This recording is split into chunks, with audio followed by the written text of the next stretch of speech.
Hey guys, Erin here. Sorry to miss your podcast today, but I'm on vacation in California. Have fun without me. Bye. Hello and welcome to Pod Keep Our Land, a show about politics, parliaments, parliamentarians, paramilitary groups, and potash.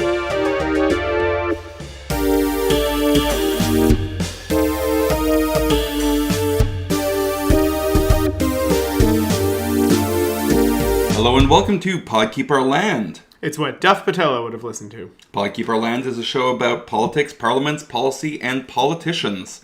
I'm Matthew Naylor. I am filling in for Erin Rennie this week as the show's host. Erin is, as you heard on the cold open, on vacation. And I am joined, as always, by Patrick Meehan. We have a hell of a show for you today. We are going to be talking about mega projects in a BC-specific context. Specifically, we're going to be talking about Site C, the Massey Tunnell replacement, and some other interesting things, which we'll get to later. And then we will be talking about some things over in Victoria. There has been some speakership shenanigans that have happened. We're going to be looking at the budget process and the budget lockup, and taking a look at the throne speech. And that should carry us through until next week.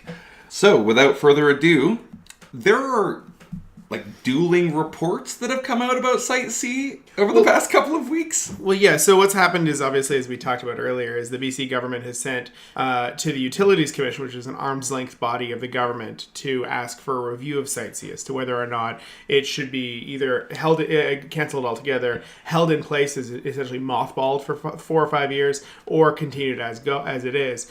And so what's happening is everybody's been invited to submit a report. And so BC Hydro submitted a 700-page report, which outlined some pretty dire effects if the project was cancelled. Ragnarok. Yeah, but essentially they came out and they said that it would cost as much to cancel the project as to finish it, and so that, which I think probably was the BC Liberals' intent.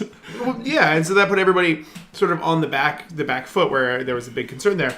Meanwhile, Deloitte, as I understand the accounting firm is pronounced, has come out with their report yesterday, which was quite a bit different from BC Hydro's report. It actually called into question a number of BC Hydro's statements.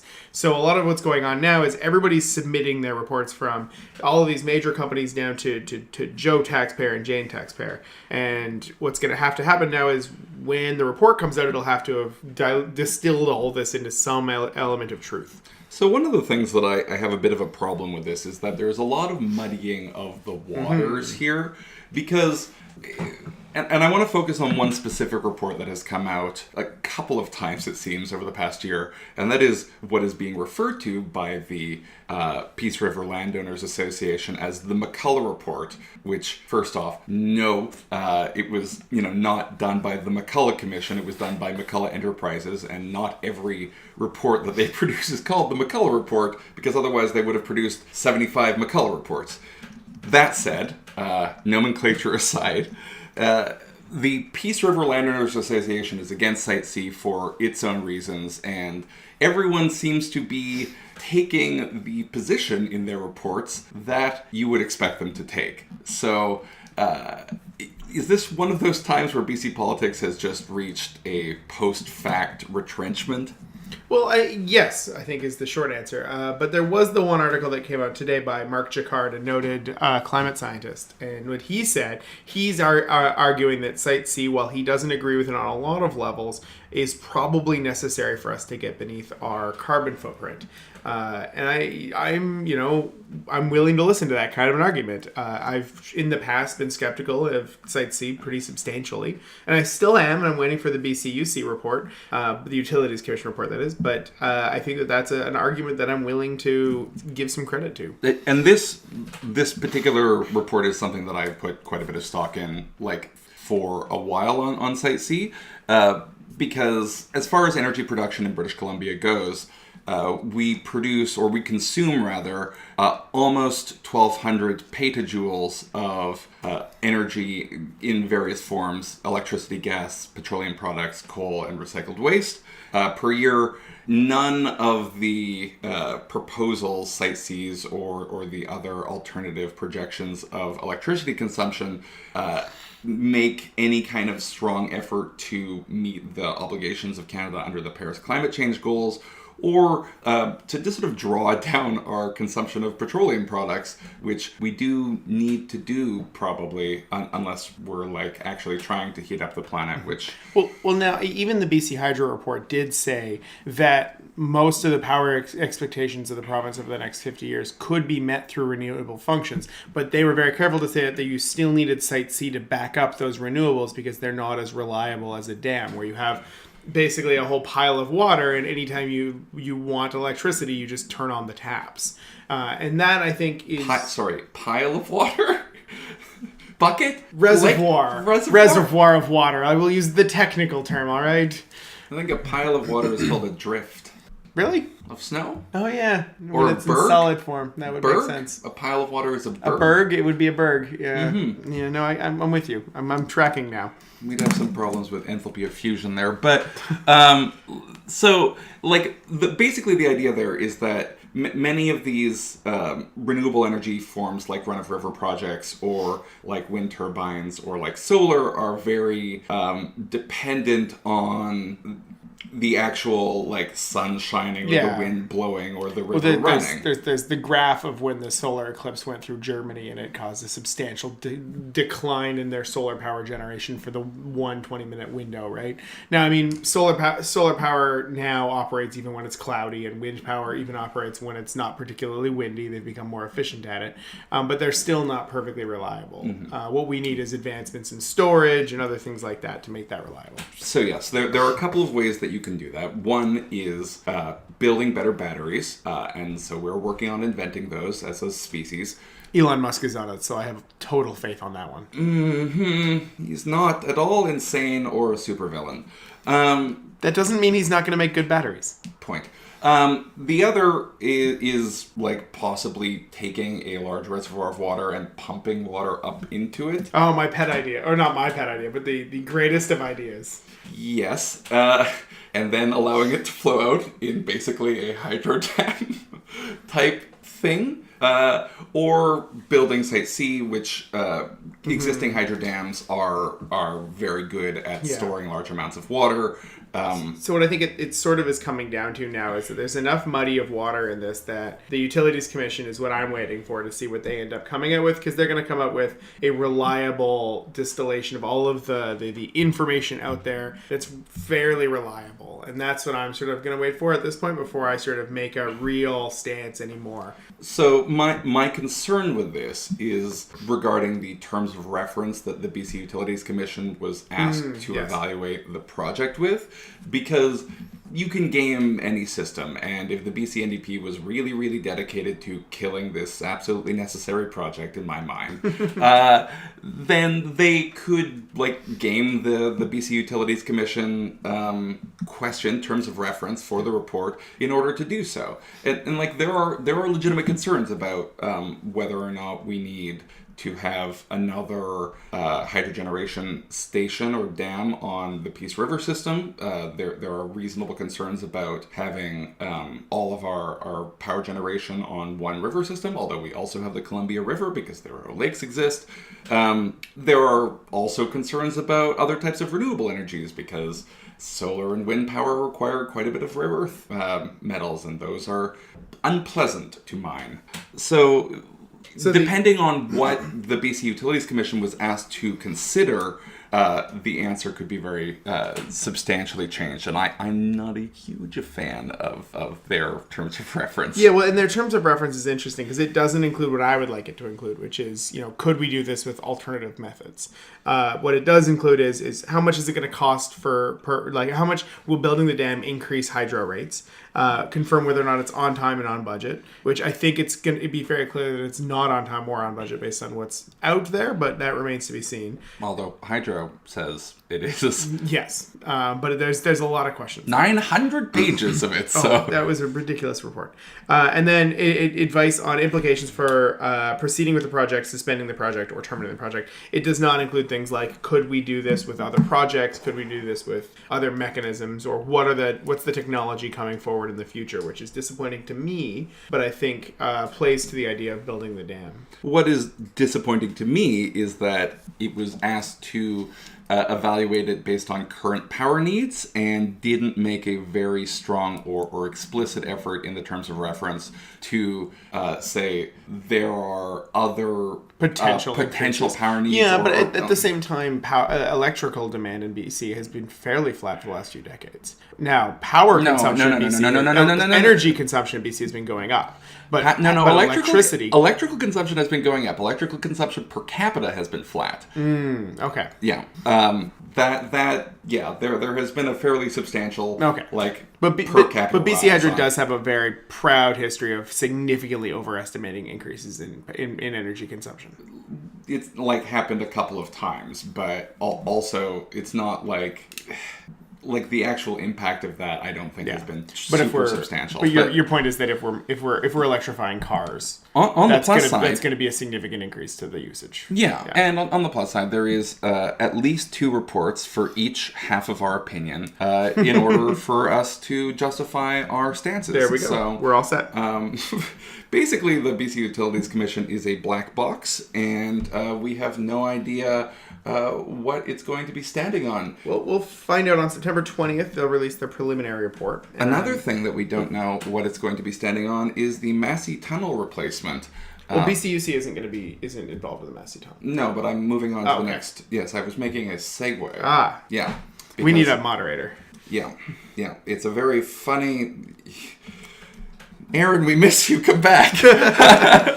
Massey Tunnel. Yes. The Massey Tunnel Bridge has been, for all intents and purposes, canceled. All of the project contracts have been canceled pending a report on what could happen on that crossing. Yeah. One of the very aggravating things that I did not find out is very little information exists about this project in any kind of meaningful way.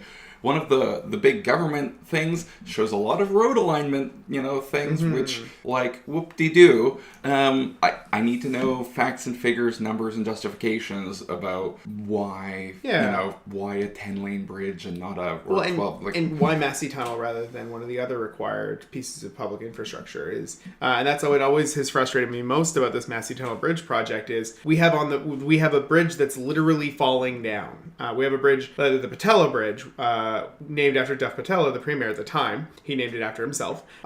We have a bridge where the mayor of Surrey went on a tour of it, and a piece of concrete fell on her head and cut her head open.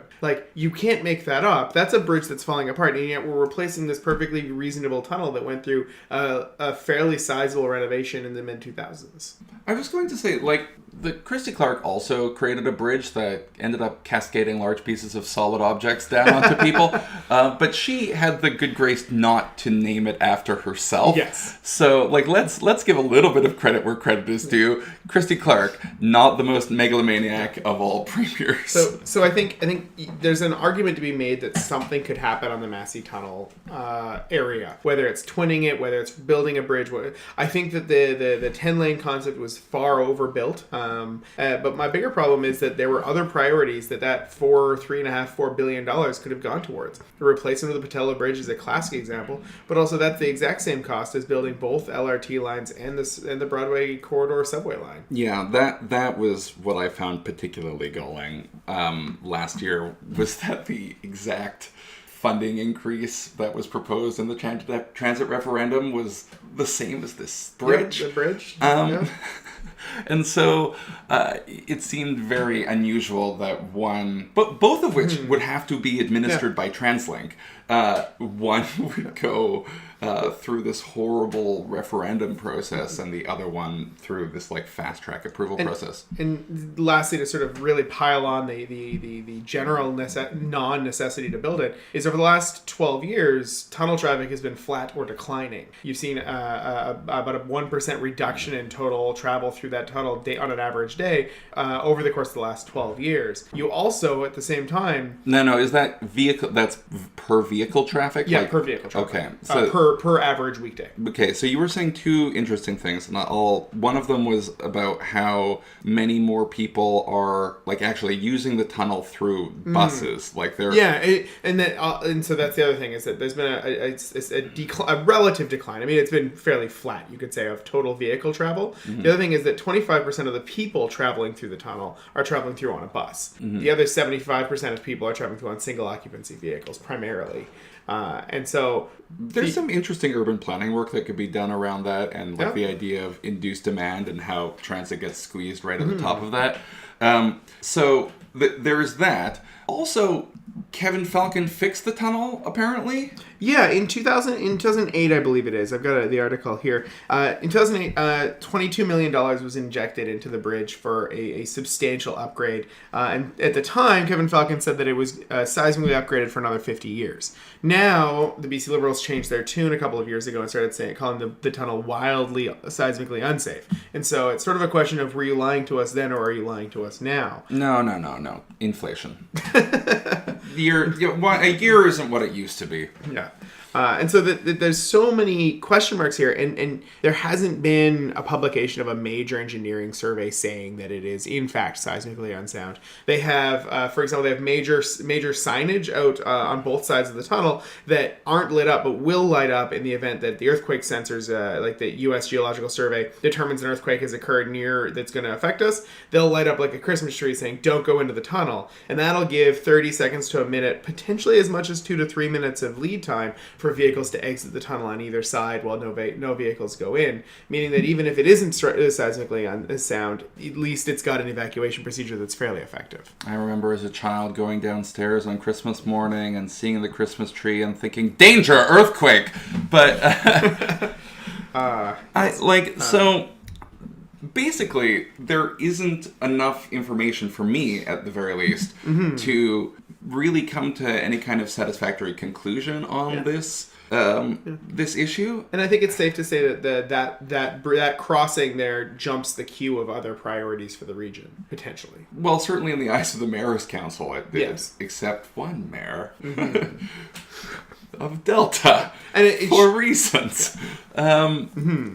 But, like, I could see my way to supporting this project if, for example, there was, any kind of terrain analysis done on the bridge, which was rejected for some reason. If there was, like, an actual engineering study that came out about the need or lack thereof to replace the Massey Tunnel.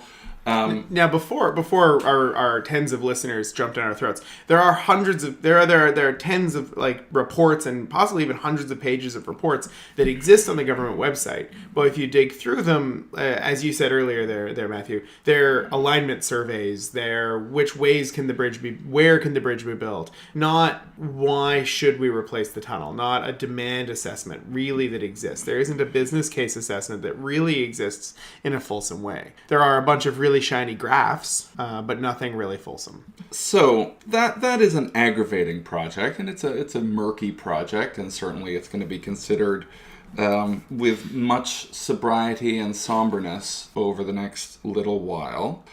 One that will probably not be considered with a similar level of sobriety and somberness is the hilarious project proposed by Laurie Thrones, MLA for Chilliwack Hope. Laurie. Laurie Thrones was originally elected back in 2013 and has come out with a list of priorities that the next BC Liberal leader should consider. And I am elated because one of these priorities is that there should be a giant statue constructed somewhere in BC. No, not a statue. He wants to carve out the top of a mountain. Mm-hmm. Yes. Mount Rushmore style. Yes. It's not just a statue, not a big statue. It's full-on Mount BC Rushmore. Mm-hmm. All right. Yeah. And in the interest of full disclosure, I have another podcast that basically does this.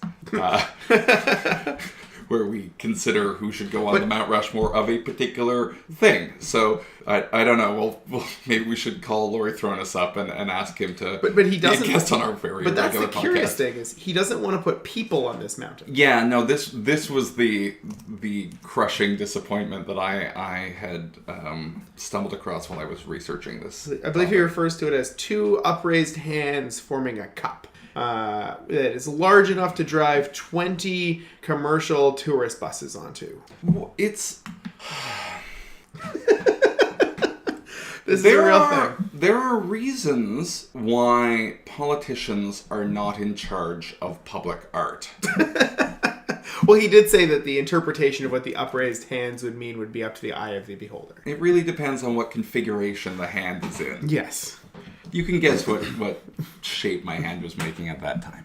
Peace sign. So I guess this goes to show you that backbench MLAs cannot be relied upon to be particularly reliable. Well, they can't exactly be counted upon to have the best ideas. And speaking of Daryl Pleckus. Speaking of speakers, shenanigans have happened during the election of the speaker, or rather acclamation of the speaker in Victoria, as it turns out to have gone. Which continues BC's proud streak we have going of the longest period of time where people talked about the speaker. This is good, maybe. We're gonna...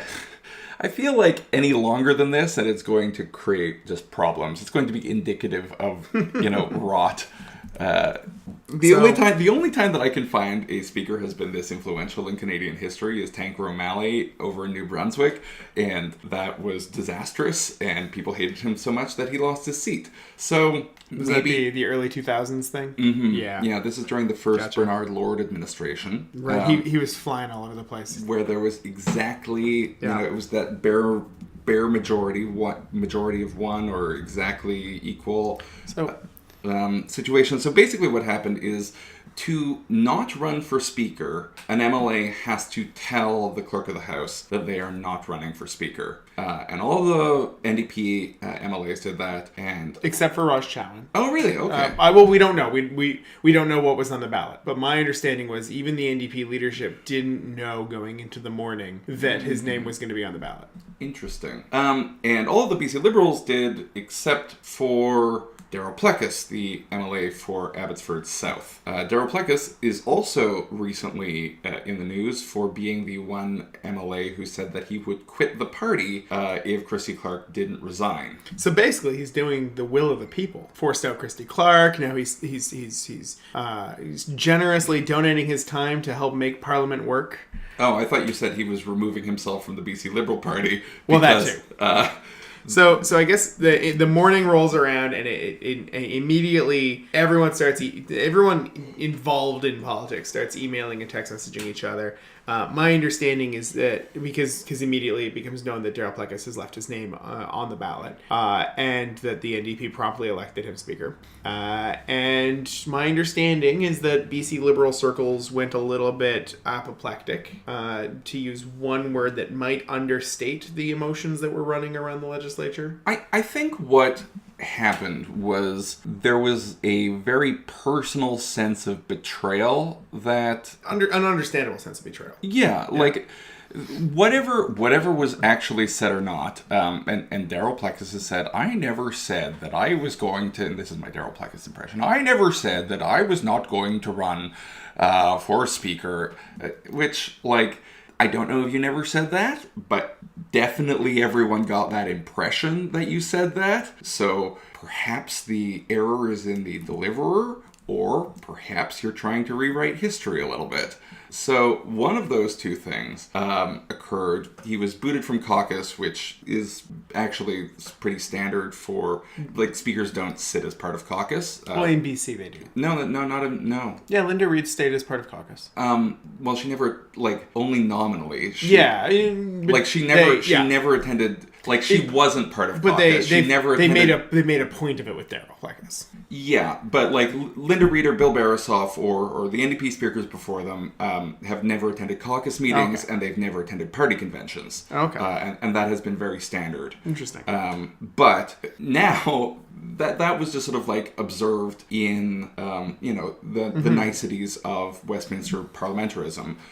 So what has happened with Daryl Plekas is that option has been removed because if he showed up at a BC Liberal convention right now, I think there would be something between a food fight and riot. He would require security, is what you're saying. So I think it's interesting. The response is very, very angry, and I think the response is, I think, bordering on childish. The way the public response to the BC Liberal Party has gone on this, I think that internally feeling that way is reasonable. That this was a betrayal of what the caucus had decided to do. But I think that at the end of the day, there's so much there that you have to have a public face of maturity. You have, and you should. And I think that this is a sign the party is maybe not as put together as it thinks it is. It's interesting because him taking this position removes any imperative for there actually to be any sense of maturity, because like it's not like the party has to be ready for an election tomorrow.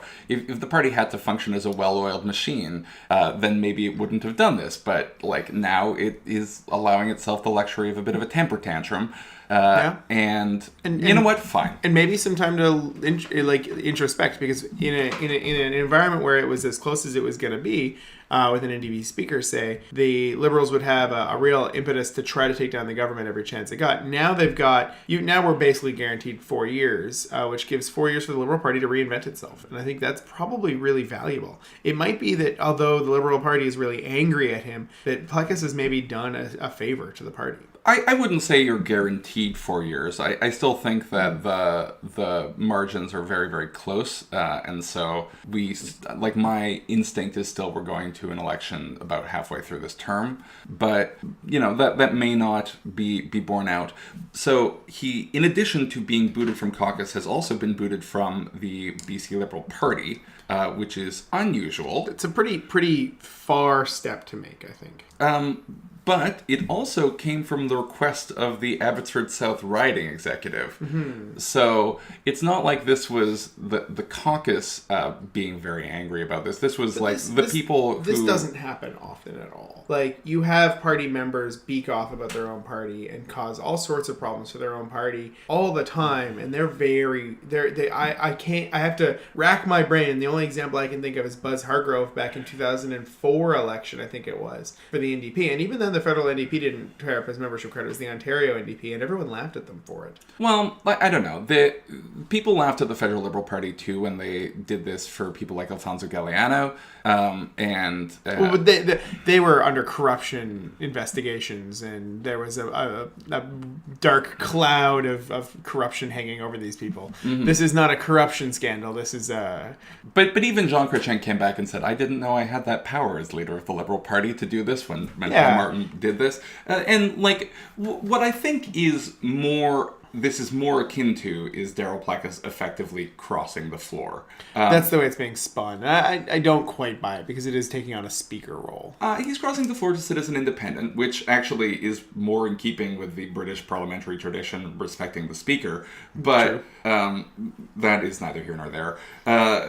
People are upset about this. The BC Liberal Party has reacted childishly, but as it turns out, it probably won't matter in the long run. Yeah. And now we have a speaker, and we can get on with the business of governing the province and introducing a budget. Yeah, so last Friday, it was the throne speech of the NDP government, where they promised quite a few things and named quite a few things by name that may or may not have ended up in the budget. And then this Monday, they tabled a budget at 2:30 in the afternoon in the legislature. All right. So, Pat, you were actually at the budget lockup. So can you explain a little bit what budget lockup is? Yeah. So through my work, I was sent into the budget lockup, and what happens is, in order to make sure that reporters and special interest groups and lobbyists, all sorts sort of know what the budget is when the budget launches, and so nobody's scrambling with hot takes. What happens is they book out the convention center across the street from the legislature. You go in the morning and you register. You hand over your cell phone, like you actually literally hand over your cell phone. It goes into a bag.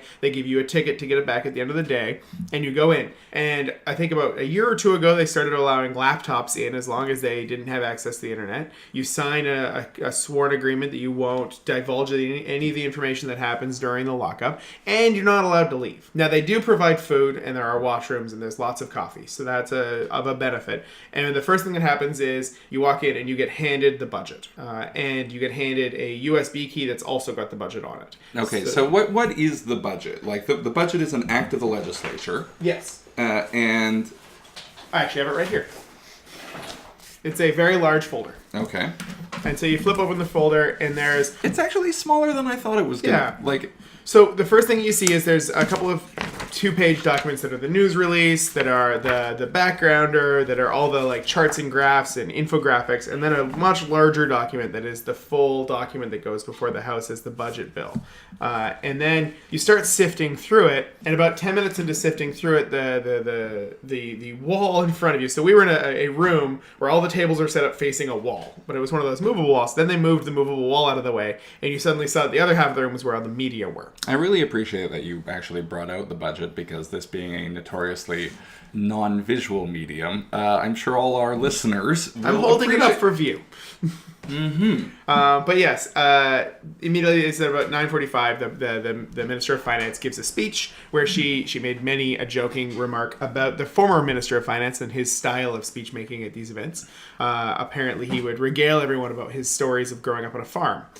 Once she finished her speech, Matsqui has lovely farms. Yes. Once she finished her speech, she actually left, and it was announced was going to come back in about 2 hours to answer any questions on the budget, so that we would then have time to digest the budget in context of her speech, which we then proceeded to do. Everybody was scrambling to the sections that conform to their area of interest or their area that they lobby for, and they read through the budget. And then you start prepping your press release. So I wrote the press release for the organization I work for. I wrote a backgrounder to send around to all of the people that I'm involved with in our little wing of what we call advocacy, and waited until 2:30. So this is a budget update. So it's required that there is a budget update, something like 60 or 90 or so, some amount of days. It's a fixed number of days after an election. Yeah, after the election, yeah. And I think they were a day early. Yeah, they were. I think they were a day early.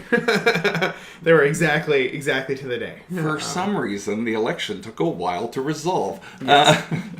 Which actually was a key part of the question and answer, was why weren't more of the promises for the fall budget update in it? And the finance minister was very clear that they would have had it in there if they could, but it took them a while to be in government. Okay, so the budget update is a modification of the budget that the BC Liberals introduced and passed in the spring. It modifies that budget. There would have been some consultation process going into developing this thing. No. Okay. Normally there's a pre-budget consultation process for the spring budget, but typically budget updates in the fall don't come with the same consultative process. But the other cool thing about the budget lockup was once 2:30 hit, the screens went up with the Wi-Fi password, which was lockup 2017, and everybody frantically logged in, hit send on their emails and send on their press releases, and got up and left. Because at 2:30 was exactly when the minister started speaking in the House. Okay. And that's when all that information would have become available on the government websites as well, presumably. And this allows for all the reporters and all the lobbyists to be able to have an educated understanding of the budget before a journalist sticks a mic in their face. So the development process for this budget would have been entirely within the party, and it would have been trying to pull ideas in from the party platform that seemed both like the low-hanging fruit of a platform. Well, most of the budget actually started started off with what had been put together as the budget update. My read of this and my understanding of this and what I've sort of been told is that a lot of this came out of what the Liberals had put together after the election, but before the confidence vote, was they would have put together a bit of a budget update with their staff, and then the NDP got in and took what had been produced and then pulled the stuff out that they didn't want to keep, added in whatever they could figure out they could add in. So this is really a scramble of a budget for them because they didn't have enough time to get a more fulsome budget. The real key message out of the budget update was wait till February. Okay, so what happens before February? I know that... Yeah, the pre-budget consultation has been announced. So there'll be a, touring committee of MLAs who are all sitting on the finance committee, and people will go... You might be able to sign up already for one of these consultations? No, the sign-up day is coming. I've got it in my calendar. I have to check, though. So usually it gets filled within about 8 minutes of being open, though. Yeah, it's a quick process because it is important to go and present to the budget committee if you are operating a organization that uses money in any way. So that'll happen from now. What has happened this week? What is actually in this budget? The biggest dollar value of the budget was the education bump, where they've spent several $100 million. I think it was $700 million, actually, approximately, on primary and secondary education. Now, again, that's something that was going to happen regardless of which party got into office to a certain degree, because that was mandated by the Supreme Court, based on the 16 years with which the BC Liberal government illegally decreased the amount of money they were funding education. They didn't decrease the amount of funding. The only ministry that went up every single year. Well, but nonetheless, the Supreme Court of Canada. The Supreme Court said it didn't go up enough. Yes. But the only ministry that went up every single year of the BC. Yes, just because you starved everybody else. It's. Anyways, that's gonna say you can't decrease. It's not decreasing. So the education, let's get the facts right. Yeah. So the education component was mandated by the Supreme Court. So that large budgetary component was mandated by the Supreme Court. A tremendous opportunity, as Krista Clark calls. Yes. The other big one was the MSP, Medical Services Premium, or Medical Services Plan Premium. The cutting in half of that by January was sort of fixed by the BC NDP. It was originally going to have to be that you had to opt into the cutting in half, which was just a nightmare of poor bureaucracy. The NDP have made it so that everybody just automatically gets the cut in half MSP. They also made some minor tax changes. They increased the corporate tax rate by 1% while also decreasing the amount they tax corporations on electricity by approximately the same amount, so it ends up being a bit of a wash. And they raised income tax on the highest income earners. People, every dollar you earn over $150,000 will now be taxed at about a 2% more rate. Any comment on those? My opinions on the tax code are, I think, broader. I have bigger problems with our tremendously inefficient tax code than are going to be solved with a budget update, or frankly, it is interesting that they are raising the income tax rate at a period of time where they're drawing a huge surplus. Now that probably presages $2.7 billion surplus, and they're still booking, even after all these expenditures, of a $1.2 billion surplus being held as sort of fudget money, just in case the economy tanks in the next couple of months. Your words, not mine. Let's try to keep using those 90s words. But anyway, so then the other one that's of big note is that they did confirm the carbon tax increase of $5 per year or $5 per ton per whatever it is. So it's consistent with what was discussed in the previous, and they also dropped the revenue neutrality component to the carbon tax. Now, the carbon tax has never been revenue neutral under any of the years in which it was installed by the BC Liberal government. But the intent, I think, with the dropping of this revenue neutrality is to be able to spend it on things that offset carbon emissions within British Columbia. I mean, anything is revenue neutral if you define the different sides of that equation in a particular way. Yeah. I think that the way that the previous carbon tax was implemented was actually fairly sensible, and both in terms of bringing in a carbon tax, which was at the time the first carbon tax in North America, making it palatable in a way that it lasted. The government got reelected. Do you think it is